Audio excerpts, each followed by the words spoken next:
वंदे मातरम बच्चों। मैं हिंदी की कक्षा में आप सभी लोगों का स्वागत करती हूँ।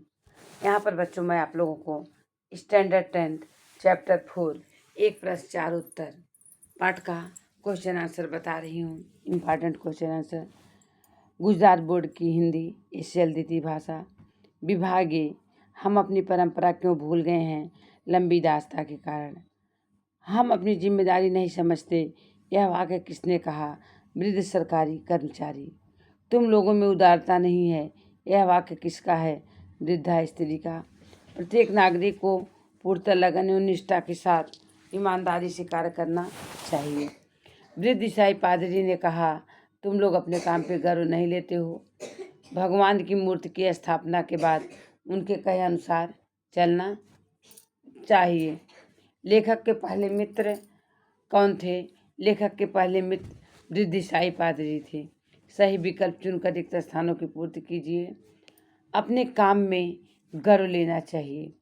एक प्रश्न 4 उत्तर पाठ के लेखक श्री प्रकाश जी हैं। प्रत्येक नागरिक को पूर्णतः लगन एवं निष्ठा के साथ ईमानदारी से कार्य करना चाहिए। कर्तव्य पालन करने वाला सच्चा देशभक्त है। व्यक्तिगत जीवन संगठित होने से मनुष्य समाज अपने आप संगठित हो जाएगा। पहले मित्र वृद्ध ईसाई पादरी हैं। तुम लोग जिम्मेदारी नहीं समझते, वह वाक्य वृद्ध सरकारी कर्मचारी ने कहा। निम्नलिखित प्रश्नों के सही विकल्प चुनकर लिखिए। ईसाई पादरी के अनुसार हम लोग अपने काम पे गर्व नहीं लेते हैं। वृद्ध सरकारी कर्मचारी के अनुसार तुम लोग अपने जिम्मेदारी नहीं समझते हो। वृद्ध स्त्री के अनुसार भारत में लोग दूसरों को आगे नहीं बढ़ने देते, मतलब लोगों में उदारता नहीं है। निम्नलिखित प्रश्नों के एक वाक्य में उत्तर लिखिए। लेखक के पहले मित्र कौन थे? लेखक के पहले मित्र वृद्ध ईसाई पादरी थे। कुटुंब व्यवस्था किस प्रकार नष्ट हो गई? हमारे देश में लोग खुद आगे रहना चाहते हैं, किसी को आगे नहीं बढ़ना देना चाहते। इस प्रकार उदारता का अभाव होने से कुटुंब व्यवस्था नष्ट हो गई। लेखक को किस बात की खपत है? लेखक को खपत इस बात की है कि जब वो किसी से मित्रता कर लेते हैं तो उसे सहृदय पाकर पूछ लेते हैं कि हमारा देश उन्नति क्यों नहीं कर रहा है। हम किसकी जय जयकार करते हैं?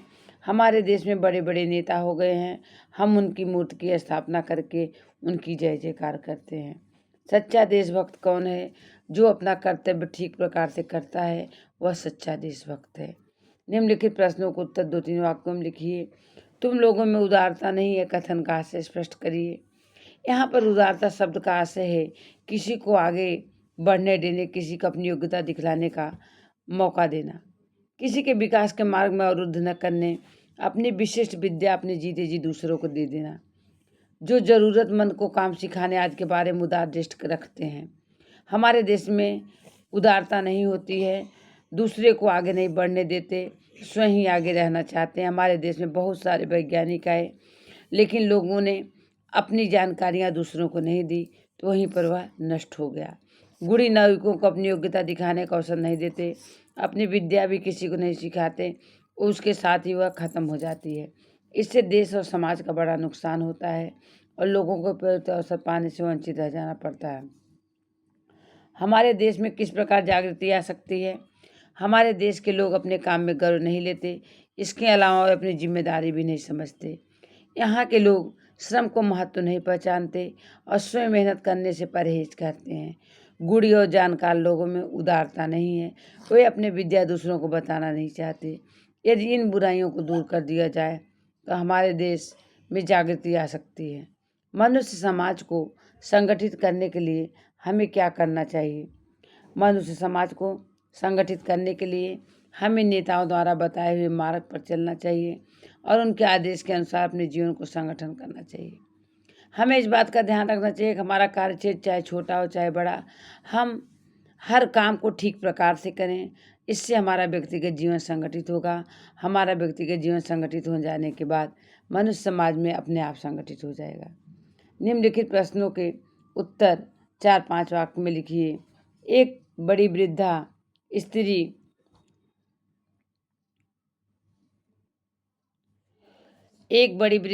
ने प्रश्न का उत्तर किस प्रकार दिया? एक बड़ी विदेशी महिला का लेखक के परिवार से बड़ा प्रेम था।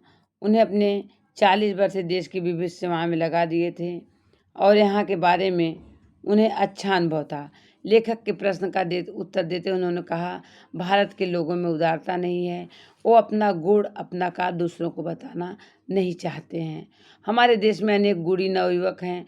वे नवयुवक को अपनी योग्यता दिखाने का मौका नहीं देते। वे अपने गुण दूसरों को नहीं सिखाते। मरने के बाद उनका गुण जो है नष्ट हो जाता है। यहाँ तक कि पिता जो है पुत्र को अपने घर का काम नहीं बताता। इसके कारण अनेक कुटुंब नष्ट हो गए। देश में भी यही हाल है। बड़ा छोटे को काम नहीं सिखाता। इसका परिणाम यह हुआ कि लोगों की प्रतिभा धरी की धरी रह जाती है और उसका उपयोग नहीं हो पाता। इस प्रकार अनेक आविष्कार, औषधियाँ और वैज्ञानिक लुप्त हो जाते हैं। देश को कैसे नागरिक की आवश्यकता है और क्यों? देश को कैसे नागरिक की आवश्यकता है और क्यों? किसी भी देश में उन्नति उसके गुण, परिश्रमी, निष्ठावान, जिम्मेदार, उदार और विवेकशील नागरिकों पर आधारित होती है। हमारे देश को ऐसे सच्चे और ईमानदार नागरिकों की आवश्यकता है जिनकी कथनी और करनी में अंतर न हो। वो जो काम कहें उसको निष्ठापूर्वक संपन्न करें। साथ ही दूसरों के प्रति अपनी जिम्मेदारी का भी एहसास होना जरूरी है। प्रत्येक नागरिक को श्रम का महत्व समझना चाहिए। यह बात मानकर चलना चाहिए कि संसार में कठिन परिश्रम के बिना कभी किसी को कुछ नहीं मिलता। संसार में जो भी बड़े हुए हैं वह सब अथक परिश्रम रहे हैं। देश के अथक परिश्रम करने वाले नागरिकों की आवश्यकता है। इसके अलावा नागरिकों में उदारता का गुण भी होना आवश्यक है। उनमें नागरिकों को आगे बढ़ाने में उदारता होना चाहिए। वो लोगों के काम सीखने में मदद करें। लोग ऐसे हों जो अपने गुण, अपने कला लोगों को देने में संकोच न करें। देश को ऐसे कर्मठ और उदार नागरिकों की आवश्यकता है। ईसाई पादरी ने लेखक के प्रश्न का उत्तर किस प्रकार दिया? ईसाई पादरी लेखक के विदेशी मित्र थे। उन्होंने लेखक के प्रश्न के उत्तर में कहा, तुम लोगों में अपने काम गर्व नहीं लेते। उन्होंने अपनी बात स्पष्ट करते हुए कहा, यहाँ के लोग के कथनी और करने में बहुत फर्क होता है। वे नौकरी के लिए दरखास्त देते समय अतिशयोक्तिपूर्ण शब्दों का प्रयोग करते हैं, मालिक को शुभकामना की प्रतिज्ञा करते हैं और नौकरी मिलते ही अपनी जीविका को खराब समझने लगते हैं। वे अपने अन्य साथियों की मिलकर काम खराब करने का षड्यंत्र रचने लगते हैं और मालिक को हैरान कर डालते हैं। अन्य देशों में लोग साधारण शब्दों में नौकरी के लिए दरखास्त देते हैं। जब स्थान मिल जाता है तब वे लोग निष्ठा लगन से काम करते हैं। हमें इस बात का ध्यान देना चाहिए। वृद्ध सरकारी कर्मचारी ने लेखक के प्रश्न का उत्तर किन उदाहरणों से समझाया? वृद्ध सरकारी कर्मचारी लेखक के मित्र थे। लेखक जब उनसे अपने देश को उन्नत के न कार्य करने का कारण पूछा, उन्होंने उत्तर दिया, आपके देश के लोग जिम्मेदार नहीं हैं। लोगों को दूसरों के प्रति अपने कर्तव्य नहीं जानते। लिए गए काम को पूरा करने का गुण लोग भूल गए हैं। किसी को किसी पर विश्वास नहीं है। खाने की दावत हो या मेज़बान को विश्वास नहीं होता मेहमान समय से आएंगे और मेहमान को यह विश्वास नहीं होता समय से जाने से खाना मिल जाएगा।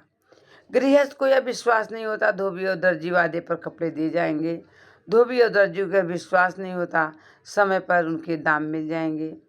रेलगाड़ी में यात्रा करने वाला विश्वास नहीं होता पहले बैठे यात्रियों से स्थान देंगे और पहले से बैठे यात्रियों को विश्वास नहीं होता आने वाला यात्री आने पर व्यर्थ का शोर नहीं मचाएगा। पैदल चलने वालों को विश्वास नहीं होता कि आगे चलने वाला व्यक्ति अपना छाता इस तरह खोलेगा कि छाते की नोक से उसकी आँख फूट जाएगी। आगे चलने वाला व्यक्ति को विश्वास नहीं होता पीछे चलने वाला व्यक्ति उसे धक्का नहीं देगा। किसी को किसी विश्वास नहीं है।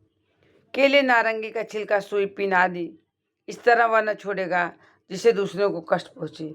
यहाँ के लोग अपनी तात्कालिक सुविधा देखते हैं, दूसरों के प्रति अपने कर्तव्यों का अनुभव नहीं करते। तो लोग जिम्मेदार नहीं हैं। लोगों को हमारे देश के जिम्मेदार होना चाहिए। विभाग सी में जितना जरूरी हो उतना पर्याप्त। पिता की माता, बच्चों पितामही। जो विश्वास के योग्य हो विश्वसनीय और जो विश्वास के योग्य न हो वह अविश्वसनीय।